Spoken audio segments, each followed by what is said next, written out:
할렐루야. 이전 여기도 천국을 향해서 힘차게 달려가시길 바랍니다. 오늘은 우리가 웨스트민스터 신앙고백서 6번째 시간으로 하나님의 작정과 유기라는 제목으로 같이 말씀을 나누도록 하겠습니다. 하나님의 작정과 유기. 지난주에는 하나님의 작정과 예정에 대해서 우리가 말씀을 나누었는데, 삼위 하나님께서 창세전에 계획하시고 작정하신 모든 일을 이 세상을 창조하시면서부터 피조 세계 속에 하나님의 계획을 펼쳐가고 계신다 그랬어요. 창세전에 계획하신 그 모든 것이 이 세상이 창조됨으로 말미암아 모든 것이 하나님의 뜻대로 지금 진행 과정 속에 있다, 그렇게 말씀을 드렸습니다. 그래서 우리가 어떤 건설 회사가 집을 하나 지으려고 해도 집 짓기 전에 이미 설계도를 다 만든다 그랬잖아요. 모든 설계도를 다 만듭니다.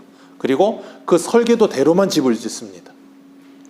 사람이 집을 하나 지어도 설계도대로 짓는데, 하나님께서 하나님의 모든 계획과 작정대로 이루어지는 일은 당연한 것입니다. 그 모든 것이 하나님의 작정과 예정이 이 땅에 이루어지도록 하는 일이 하나님의 섭리라고 하는 거예요. 그 하나님의 섭리에는 세 가지 요소가 있는데, 보존하시고 협력하시고 통치하시는 거예요. 하나님의 작정과 예정을 이루어 가시기 위해서 하나님이 섭리하시는데, 그 섭리가 프라비던스라는 단어를 써요. 이 합성어인데 프로비디오, 프로가 앞이라는 뜻이고 비디오가 본다는 거잖아요. 하나님께서 앞서 행하시며 모든 것을 지켜보고 계신다는 거예요. 마치 이스라엘 백성들을 광야 40년 동안 하나님께서 인도해 가시듯 그들보다 앞서 행하시며 하나님이 모든 장소를 다 준비하시잖아요. 요단강을 건널 때도 하나님의 법궤가 먼저 건너가듯이 하나님께서 그들 앞서 행하시는 거예요. 그래서 모든 것을 준비하시는 겁니다. 그걸 하나님의 섭리하심이라고 해요. 그래서 하나님께서 이 세상 피조 세계를 창조하시고 창조하신 것을 지금도 뭐하고 계세요? 보존하고 계세요. 사람은 끊임없이 파괴합니다. 그래서 지금 정말 요즘 같아서는 지구가 언제 멸망을 해도 시원찮을 만한 그 정도로 지구가 참 고통을 당하고 있는데도 불구하고 지구가 이나만큼이나 유지되고 있는 이유가 뭐라고요? 하나님의 보존하심 때문인 거예요. 하나님의 은혜 때문에 가능한 일이에요. 그리고 하나님께서 창조 세계를 지금도 협력하여 하나님께서 모든 일을 이루어가고 계신다는 걸 기억하시길 바랍니다. 그래서 하나님은 지금도 하나님의 사람들을 통하여 하나님의 일을 하고 계시는 거예요. 그리고 하나님께서는 이 세상을 지금도 뭐하고 계시냐면 통치하고 계신다 그랬어요. 우리가 오늘 새벽에도 아브라함 말씀을 나누면서 멜기세덱이 아브라함을 만나서 한 일이 뭐였어요? 그에게 복을 빌면서 한 일이 뭐였냐면, 천지의 주제이신 하나님께서 이 전쟁을 승리하게 하셨다 하는 것이 복이라 그랬어요. 그걸 아는 게 복이에요. 그래서 자신의 인생의 잘됨과 자신의 인생의 승리와 자신의 인생의 모든 것들이 하나님의 은혜로 말미암아 주어진 것이라는 걸 알고 하나님께 감사하는 삶을 사는 게 복받은 삶. 그걸 모르고 사는 게 저주받은 삶이에요. 그러니까 세상의 사람들은 일평생 그렇게 살아요. 어떻게 해요? 감사함을 모르고 살아요. 자신이 잘나서 모든 것을 이루고 살았다고 생각하고 살아요. 그러니까 하나님께 감사하지도 못하고 하나님을 믿지도 못하죠. 그래서 세상에 하나님을 믿지 않는 사람과 믿는 사람은 그렇게 다른 거예요. 감사하는 삶을 살고 있는가? 아닌가로 보면 알 수가 있는 거예요. 하나님께서 이 세상에 천지의 주제가 되셔서 모든 일을 진행하고 계시기 때문에 하나님의 창조의 목적에 맞게끔 모든 일들이 진행되고 있음을 기억한다면 이 세상에 우연은 없습니다. 이 세상에 절대 우연은 없어요. 우리는 우연이라는 표현을 쓰지만 절대 우연은 없고 필연이에요. 그 모든 것이 하나님의 섭리하심 속에 있기 때문에 공중에 날아가는 참새 한 마리까지도 하나님께서 섭리하고 계세요. 우리가 그걸 믿는다면 우리에게 찾아오는 모든 현실 또한 하나님이 주신 현실인 줄 믿습니다. 그 현실이 어려움이든 좋은 일이든 상관이 없어요. 그 좋은 일일 때 하나님께 감사하고 어려운 일일 때 하나님께 기도하면서 우리는 하나님을 붙드는 삶을 살아야 돼요. 오늘 본문으로 읽은 로마서 9장은 하나님의 작정과 예정과 선택과 이 유기에 대한 부분이 다 농축되어 있는 말씀이에요. 하나님께서 아브라함을 부르시고 언약을 주셨죠. 네 후손이 세상 모든 민족이 네 후손, 너와 네 후손으로 복을 받을 것이다. 네 후손, 너를 창대하게 하며 네 후손을 하늘의 별과 같이 바다의 모래와 같이, 그런 표현하시면서 하나님께서 그렇게 풍성한 은혜를 주시겠다라고 말씀하셨는데, 오늘 말씀을 읽었던 이 10절 위에 보면 아브라함의 씨는 7절에 누구라 그래요? 오직 이삭으로부터 난 자라야 내 씨라 불리리라 그랬어요. 이삭 전에 낳았던 아들도 있죠. 이스마엘이라고. 이삭 후에 아브라함의 처 사레가 죽고 난 후에 이 그두라를 통해서 낳은 아들들도 있죠. 많습니다. 그런데 그들은 전부 다 하나님의 언약의 후손이 되지 못한다는 거예요. 왜? 사람의 힘으로 내어진 것이 아니라 하나님의 은혜로 되어진 것만. 그래서 이삭을 통해서 낳은 자라야 하나님의 택한 백성들이 될 것이라. 그럼 이스마엘은요? 다른 자손들은요? 그리고 우리가 노아의 홍수 때도 봤지만 노아의 홍수 후에 함, 셈, 야벳 중에 함이 아버지의 수치를 보고 다 드러내잖아요. 그래서 그가 가나안의 아버지가 되고 저주를 받잖아요. 노아의 아들인데도. 이스마엘도 노아의 아들인데도, 그두라의 처들도 노아의 아브라함의 아들인데도 불구하고 그들은 하나님의 언약의 백성 속에 들어가지 못한다는 거예요. 그리고 그 말씀을 하고 그 다음에 아브라함의 아들인 이삭이 리브가를 얻어서 20년 만에 낳은 쌍둥이가 있죠. 에서와 야곱입니다. 쌍둥이 뱃속에 아직 태어나기도 전에 하나님께서는 야곱은 싫어하셨고 야곱은 사랑하셨고 에서는 싫어하셨다 그렇게 말씀하세요. 그리고 오늘 본문으로 읽었던 12절, 13절 말씀은 말라기 1장 말씀을 그대로 인용한 거거든요. 하나님께서 아직 복중에 있는 어머니 뱃속에 있는 그 아이들, 그래서 이 11절 말씀 오늘 11절 같이 읽습니다. 시작. 그 자식들이 아직 나지도 아니하고 무슨 선이나 악을 행하지 아니한 때에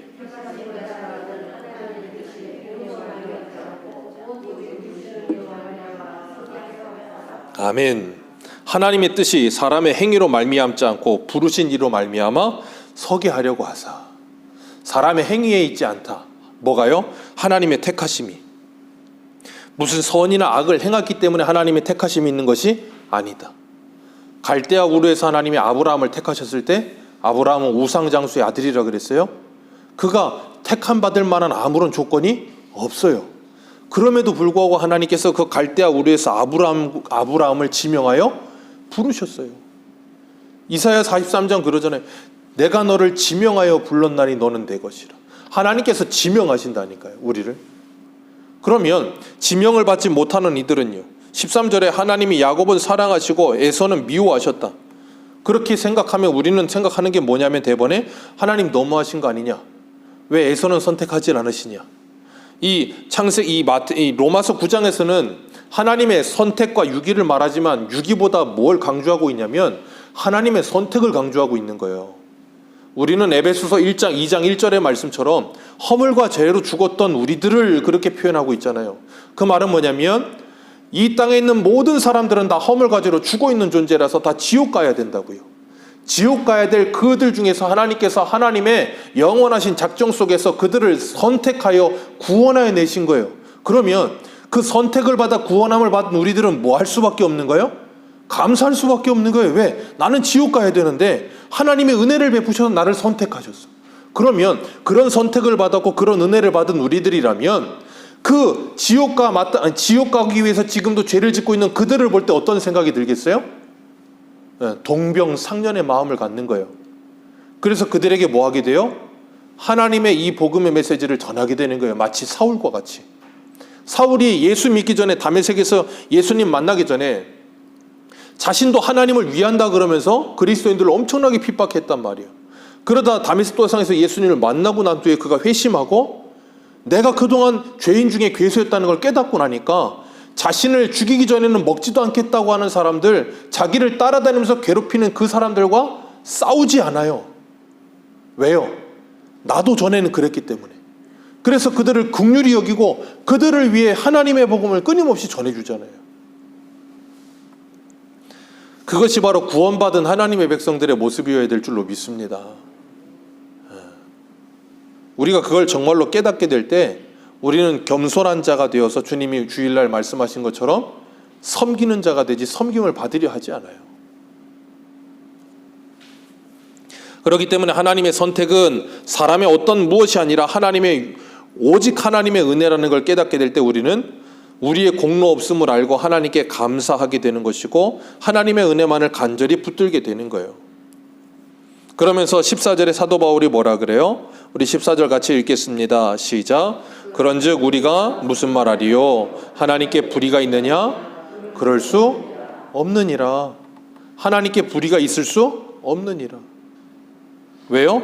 하나님은 선하신 분이시기 때문에. 하나님의 모든 선택과 하나님의 모든 일은 다 뭐하다고요? 선합니다. 사람의 선택과 사람의 일은 항상 선하지 않아요. 그러나 하나님의 선택과 하나님의 일하심은 항상 선해요. 그걸 우리의 입장에서 이해하지 못한다고 해서 그게 선이고 아니고 우리가 판단할 수 있는 문제가 아니다 그 말이에요. 그래서 사도 바울이 또 하나 말하는 게 뭐예요? 19절 20절 같이 읽겠습니다. 20절 보겠습니다. 시작. 이 사람아 내가 누구이기에 감히 하나님께 반문하느냐? 지음을 받은 물건이 지은 자에게 어찌 나를 이같이 만들었느냐 말하겠느냐? 토기장이가 진흙 한 덩이로 하나는 귀 있을 그릇을 하나는 천 있을 그릇을 만들 권이 없겠느냐? 만일 하나님이 그의 진노를 보이시고 그의 능력을 알게 하고자 하사 멸망하기로 준비된 진노의 그릇을 오래 참으심으로 관용하시고 또한 영광 받기로 예비하신 바 긍휼의 그릇에 대하여 그 영광의 풍성을 알게 하고자 하셨을지라도 무슨 말 하리요? 아무런 말을 할 수가 없느니라. 왜요? 그분이 바로 천지의 주제이신 하나님이시요 모든 것의 주인 되시며 모든 것을 만드신 분이라는 거예요. 그렇기 때문에 하나님께서 하나님의 마음대로 어떤 것을 만드신다고 해서 그 만들어진 물건이 하나님께 뭐라고 말할 수 있는 조건이 되지를 않는다 그 말이에요. 그런데 유일하게 피조 세계에서 사람만이 그렇게 하나님께 자꾸 대항하려고 들어요. 이 세상에 어떤 피조물도 하나님께 대항하지 않습니다. 하나님이 만드시면 만드신 그대로 있어요. 제가 가끔씩 그러지만 이제 또 꽃피는 봄이 왔어요. 이제 4월달 되면 벚꽃이 핍니다. 우리 이완자 권사님 그 댁을 좀 내려가서 이렇게 길 있잖아요. 그 길을 쭉 보면 양쪽에 벚꽃이 쫙 펴 있어요. 벚꽃 1년에 딱 한 번 4월 많이 피어야 보름 핍니다.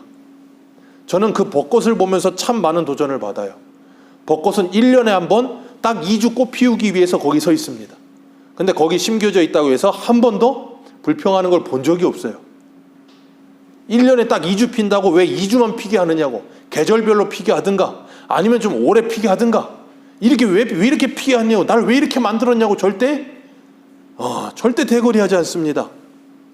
태양도 달도 별도 마찬가지입니다. 이 지구상의 모든 피조물들, 이 꽃도 모든 것들이 하나님이 창조하신 그대로 있지 어느 누구도 하나님에게 대항하지 않아요. 나를 왜 이렇게 만드셨느냐고 절대 말하지 않습니다. 오직 하나 사람만이 그래요. 참 그걸 보면 참 많은 걸 우리가 시사하고 느끼게 하는 것 같습니다. 하나님께는 분명히 불의가 없습니다. 하나님은 모든 것이 선하신 하나님 되심을 믿으시길 바랍니다. 우리 5항으로 가서 한번 보겠습니다. 하나님은 생명을 얻도록 예정된 사람들을 그 변하지 않는 영원한 뜻과 그 마음에 은밀하신 계획과 선하신 기쁨을 따라 창세전에 그리스도 안에서 선택하시어 영원한 영광에 이르게 하시고 그 은혜를 찬미하게 하셨다. 이게 하나님의 선택이라는 거예요. 그 선택은 값없이 은혜와 사랑 안에 이루어졌고 믿음이나 선한 행위나 인내로 그리고 피조물 안에 다른 무엇으로 미리 아신 것이 원인이나 조건이 되지 않는다. 이게 우리가 지난주에 말씀을 드렸던 예지 예정이라고 하는 거예요. 다시 한번 읽어볼까요? 하나님의 선택을 값없이 거기 한번 읽습니다. 시작.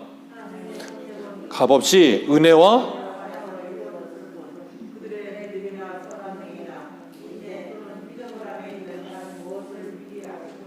원인이나 조건이 되어 이루어지는 것은 아니고 또 그분을 움직여 그렇게 하도록 강요한 원인도 없다.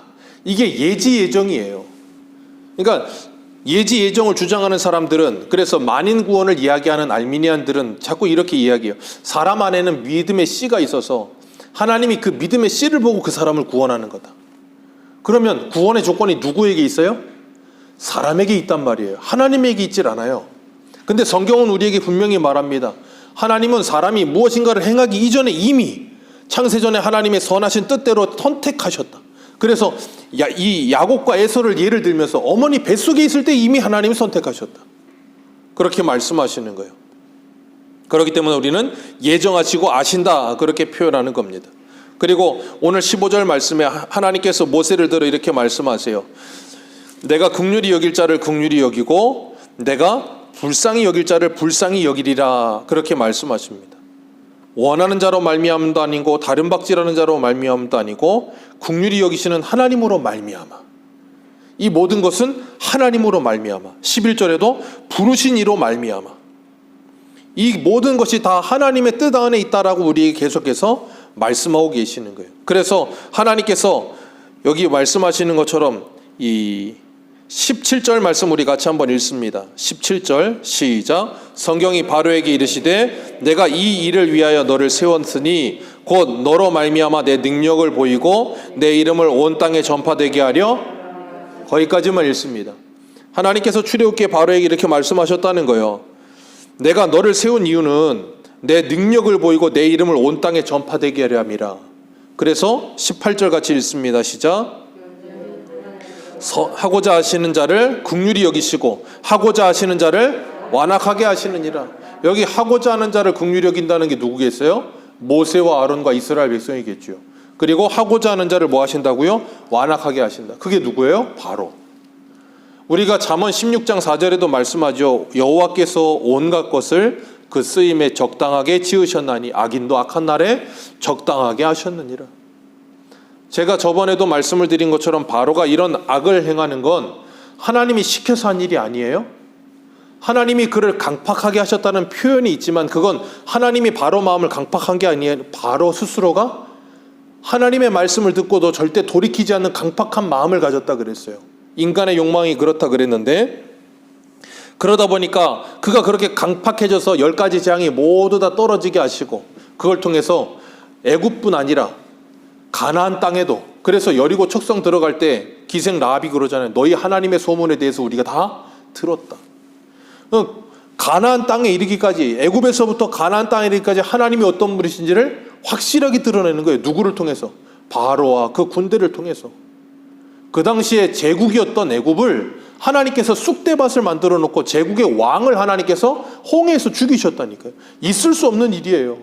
근데 하나님이 그런 일을 하시면서 이스라엘 백성이 믿는 하나님은 정말로 무서우신 하나님, 위대하신 하나님이구나 분명하게 가르치는 거예요. 그 모든 것이 하나님의 작정 속에 있다는 거예요. 그래서 하나님이 모세를 처음 보내실 때부터 그래요. 모세, 네가 갔을 때 바로가 그렇게 녹록하게 너를 그냥 이스라엘 백성들 보내주지 않을 거라는 내가 안다. 바로가 그런 사람이 아니라는 거 내가 이미 안다. 그렇게 말씀하세요. 그 모든 것이 바로의 자유의지라. 제가 지난주에도 요셉을 팔아먹은 형들, 예수님을 팔아먹은 가룟 유다 분명히 말씀드렸습니다. 그들 스스로가 그들의 욕심과 욕망으로 인해 그 죄를 짓고 있는 거예요. 그래서 우리 로마서 찾으신 김에 9장 20절 다시 한번 읽습니다. 20절입니다. 같이 읽습니다. 시작. 누구이기에 감히 하나님께 반문하느냐? 지음을 받은 물건이 지은 자에게 어찌 나를 이같이 만들었느냐 말하겠느냐. 그랬어요. 6항, 우리 신앙고백서 6항을 보면 하나님의 선택하신 자들을 영광에 이르도록 작정하신 것처럼 그 마음에 지극히 영원하고 자유로운 목적에 따라 영광에 이르는 모든 수단을 미리 정하셨다 그랬어요. 이 말이 좀 어려운데 이게 뭐냐면, 그 다음 읽어보세요. 시작.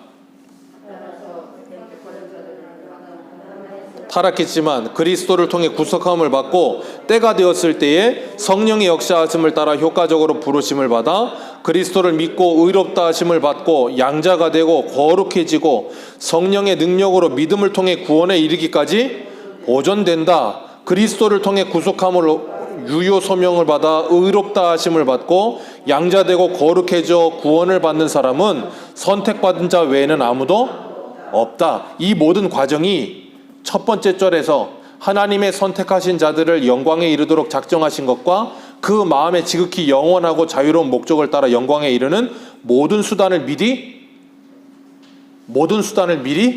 정하셨다. 그 모든 수단이 뭐예요? 그 밑에 있는 거.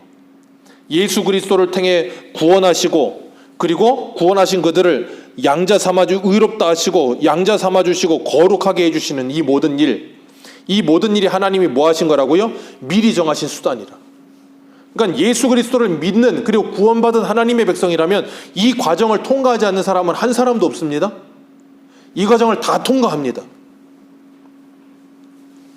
그래서 부르심을 받았고 예수 그리스도를 믿었고 의롭다 하심을 받고 양자가 되고 거룩해지는 것, 그 모든 일이 누구의 역사예요? 성령 하나님의 역사하심. 그렇기 때문에 우리는 이 놀라운 하나님의 은혜 가운데 살아가는 거예요. 그래서 우리 한 군데만 읽어봅니다. 에베소서 1장 4절. 로마서니까 로마서부터 보겠습니다. 로마서 8장 30절을 보세요. 로마서 8장 30절.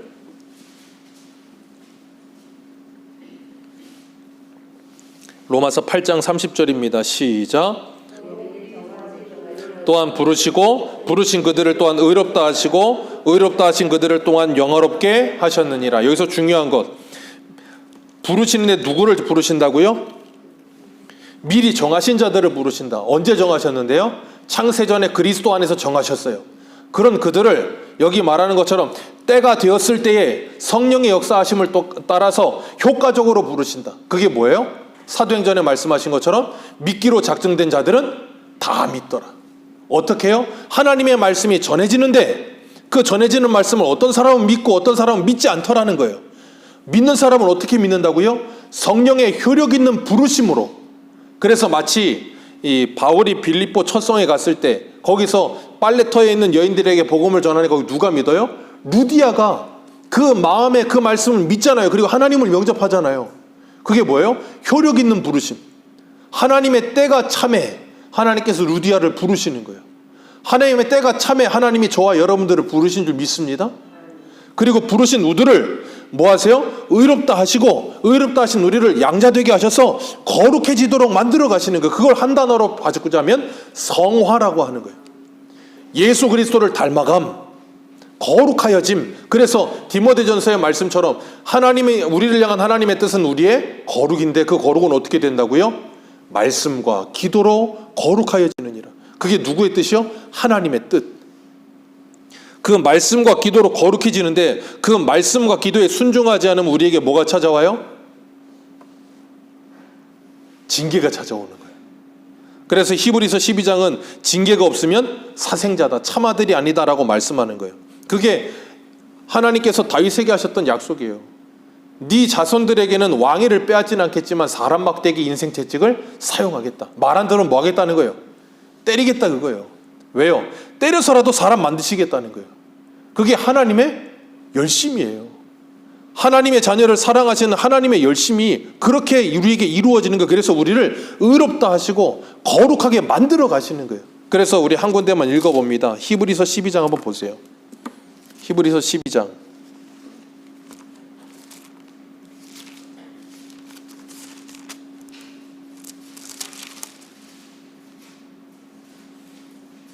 8절입니다.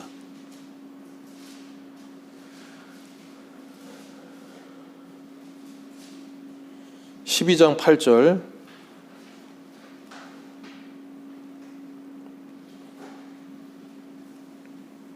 같이 읽습니다. 12장 8절부터 우리 11절까지 읽겠습니다. 시작. 징계는 다 받는 것이거늘 너희에게 없으면 사생자요 친아들이 아니니라. 또 우리 육신의 아버지가 우리를 징계하시 공경하여 하물며 모든 영의 아버지께서 더욱 복종하며 살려 하지 않겠느냐. 그들은 잠시 자기의 뜻대로 우리를 징계하셨거니와 오직 하나님은 우리의 유익을 위하여 그의 거룩하심에 참여하게 하시느니라. 무릇 징계가 당시에는 즐거워 보이지 않고 슬퍼 보이나 후에는 그로 말미암아 연단을 받은 자들은 의와 평강의 열매를 맺느니라. 아멘. 이게 시편 119편에 나오는 고백이에요. 고난이 내게 유익이라. 내가 그 고난을 통해 주의 일례를 배우게 되었나이다. 그게 하나님의 백성들을 향한 하나님의 사랑이에요. 그래서 말씀과 기도로 우리를 거룩하게 만들어 가시고, 때로는 우리가 하나님 앞에 순종하지 않고 자꾸 곁길로 갈 때는 하나님께서 고난이라는 풀물을 사용해서도, 징계를 통해서도, 사람 막대기 인생 채찍을 사용해서라도 우리를 하나님의 사람으로 빚어 가시더라는 거예요. 마치 아브라함이 기근을 피해서 애굽에 내려갔더니 하나님이 바로를 통해서도 아브라함을 다시 돌려보내 주시듯이, 그렇게 하나님께서 하나님의 일을 하시는 거예요. 그리고 때로는 환난을 통해서, 때로는 애매히 고난을 받는 가운데, 직장 상사가 나를 잘못한 것도 없되 애매히 사람을 괴롭게 하고, 베드로전서의 말씀처럼 그 애매히 고난을 받으나 하나님을 생각함으로 참으면 아름다우니라. 인내를 온전히 이루어가면서 거룩한 하나님의 자녀로 우리를 양육해 가시는 과정 속에 있다는 걸 믿는 거예요. 그게 복입니다. 그래서 하나님은 우리들을 하나님의 사람으로 양육해내시기 위해 때로는 사울과 같은 사람들을 붙이신다니까요. 다윗이 다윗 될 수 있었던 이유는 사울 때문이에요. 그런데 어떤 사람들은 은혜가 없으면 고난이 고난으로 끝납니다. 제일 불행한 사람들, 고난이 고난으로 끝나요. 근데 하나님의 복을 받은 사람들은 고난이 유익이 돼요. 고난을 통해서 하나님을 더욱더 붙들게 하시고, 고난을 통해서 더욱더 믿음이 자라게 하시고, 고난을 통해서 더욱더 하나님을 의지하게 만드세요. 요셉 같은 사람, 그 고난이 왔을 때 하나님이 그와 함께 하심으로 그를 형통하게 하셨더라. 그가 하나님을 붙들었기 때문에, 그가 하나님의 은혜를 늘 사모했기 때문에 하나님께서 뭐 하세요? 점점 그가 어려운 상황으로 빠져들지만 그곳에서도 그가 하나님께서 은혜를 받게 하시는 거예요. 하나님의 말씀으로 그를 훈련하시는 거예요. 그렇게 하나님께서 우리들을 훈련해 가신다니까요. 그래서 결국은 하나님의 선하신 뜻 가운데 우리가 거룩한 하나님의 자녀로 되어지도록 만들어 가시는 중에 있는 거예요. 그걸 우리는 뭐라 그러냐면 성도의 견인이라 그렇게 부르는 거예요. 우리가 잊지 말아야 될 것, 성도의 견인에는 분명히 한 가지가 필요한데 그게 뭐냐면 인내하는 거예요. 성도의 견인에 필요한 건 뭐라고요? 인내. 인내를 통하여 우리가 온전하게 이루어져 가는 줄 믿으시길 바랍니다. 그래서 예수님께서 말씀하셨잖아요. 마태복음에 누가 구원을 얻는다고요? 끝까지 견디는 자는 구원을 얻느니라.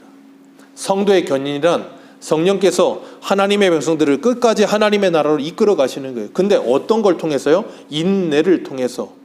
어떻게 인내해요? 막연히 인내하는 게 불가능해요. 어떻게 인내합니까? 하나님의 말씀을 믿는 믿음을 가진 인내가 있는 거예요. 그러니까 하나님의 말씀에 대한 믿음과 확신이 있을 때 반드시 뭐가 와요? 인내가 따라오는 겁니다. 하나님의 말씀에 대한 믿음 없이 인내는 절대 안 옵니다. 우리가 그걸 분명히 아셔야 돼요. 그래서 말씀에 확신을 갖지 않으면 절대 인내는 없어요. 끝까지 견디지 못합니다. 중도 포기합니다. 배교합니다. 왜요? 하나님의 말씀을 진짜로 믿지 못하기 때문에 그런 거예요. 그렇기 때문에 하나님께서 우리들에게 하나님의 말씀을 통해 믿음과 확신을 주셔서 우리로 하여금 하나님의 백성이 되어져 가도록 연단하시는 거예요. 그래서 이 모든 과정은 모든 사람에게 다 동일하게 와요. 그게 이 강중은 있을지 몰라도 모든 사람에게 안 오는 사람은 없어요. 다 똑같이 옵니다. 여러 모양 여러 방법으로 하나님께서 그들을 하나님의 사람으로 훈련하시며 다듬으시며 양육하세요. 그래서 우리로 하여금 하나님의 사람다워지도록 만들어 가시는 거예요. 그런데 우리 7항 한번 볼까요? 7항 한번 같이 읽습니다. 시작. 하나님은 그 뜻하신 바 측량할 수 없는 계획을 따라 피조물들에게 행하시는 주권적인 능력의 영광을 위해 그 기뻐하시는 대로 긍휼을 베푸시기도 하시고 거두기도 하신다. 그분은 선택받지 못한 나머지 사람들은 버려두시고 그들의 죄로 인해 진노와 수치를 당하도록 작정하시어 자신의 영광스러운 정의를 찬미하게 하신다 그랬어요. 여기서 중요한 것, 선택받지 못한 나머지 사람들을 뭐 하시오? 버려두시오. 이걸 이 하나님의 유기라고 하기도 하고 이중 예정이라고도 하기도 해요. 선택과 유기가 예정되어 있다. 우리가 여기서 분명한 것, 우리는 하나님의 영원전에 그리스도 안에서 우리를 선택하셨다는 걸 믿으십니까? 그걸 믿는다면 유기는 자연스럽게 따라오는 거예요. 한번 생각해 보세요. 마트에 갔어요. 근데 제가 마트에 가서 똑같은 토마토 주스를 샀어요. 근데 하나는 메이커가 H사고 하나는 메이커가 J사예요. 근데 제가 이렇게 보고 있다가 이걸 선택했어요. 그래서 제가 이걸 사갑니다. 그럼 이건 여기 남아있겠죠? 그게 선택과 유기라고 하는 거예요. 선택이 있으면 유기는 자연스럽게 있는 겁니다. 그래서 이게 로마서 1장을 한번 보겠습니다. 로마서 1장 18절 한번 보세요. 로마서 1장 18절.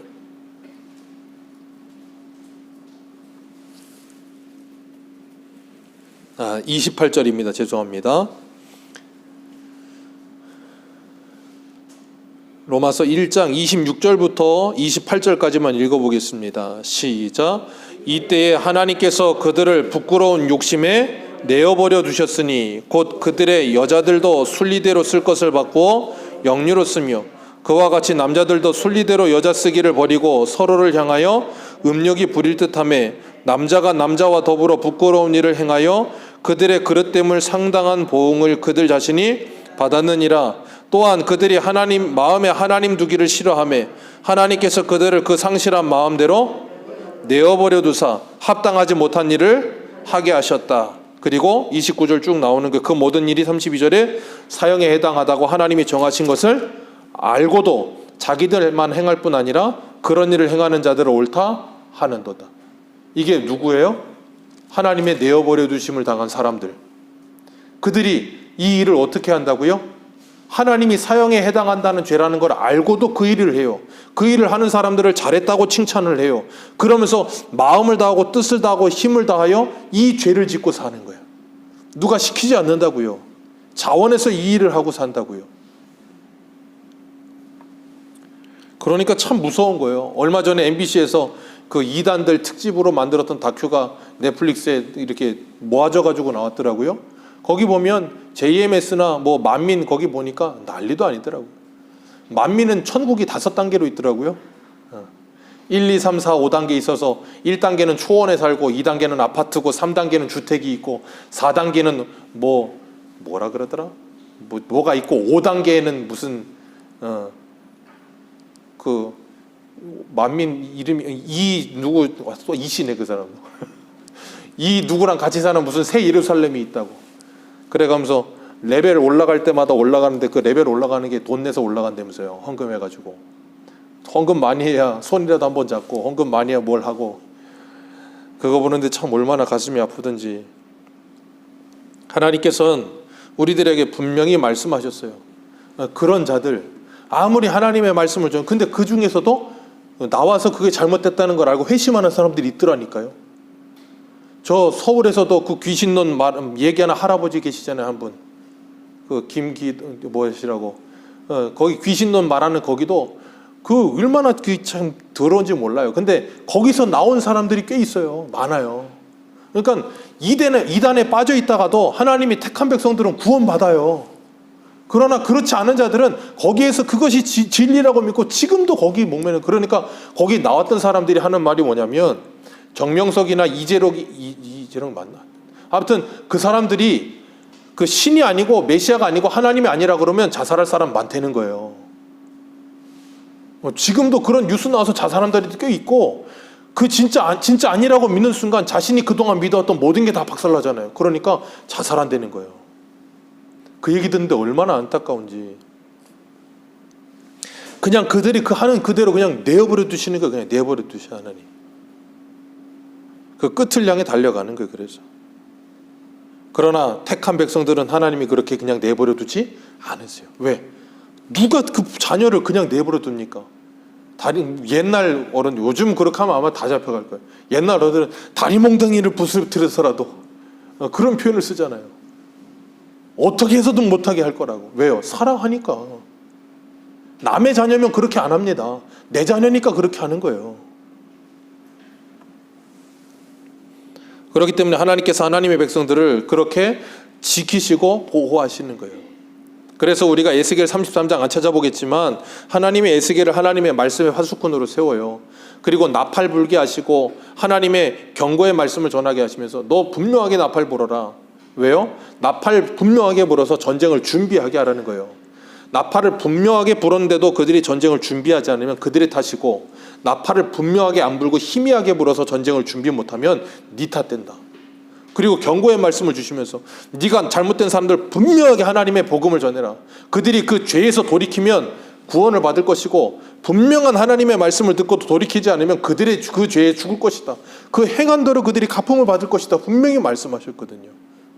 그러니까 하나님의 말씀을 맡은 사람들은 하나님의 말씀을 있는 그대로 분명하게 말해주는 게 그게 사명이에요. 사람이 듣기 좋고 아니면 사람이 듣기 싫고 그게 문제가 아니라고요. 그 사람의 영혼이 달린 문제라니까요. 그게 하나님께서 우리에게 맡기신 사명이에요. 그래서 우리는 하나님의 구원하심의 은혜를 기억하고 허물과 죄로 죽어서 지옥 갈 수밖에 없는 나를 구원해 주신 그 하나님의 은혜에 감사하면서 그 감격 속에서 오늘도 믿지 않는 자들에게 뭐예요? 이 복음을 계속해서 전해주는 거예요. 복음을 전해주는 거예요. 그리고 그들이 그 복음을 통해 하나님의 때가 되어 효력 있는 부르심을 통해 그들이 구원받게 될 때, 그게 바로 하나님의 역사하심이에요. 그러니까 내가 날마다 예수를 믿으라고 우리 집에 있는 사람들한테 얘기를 해도 안 믿는다고 해서 너무 낙심하지 마세요.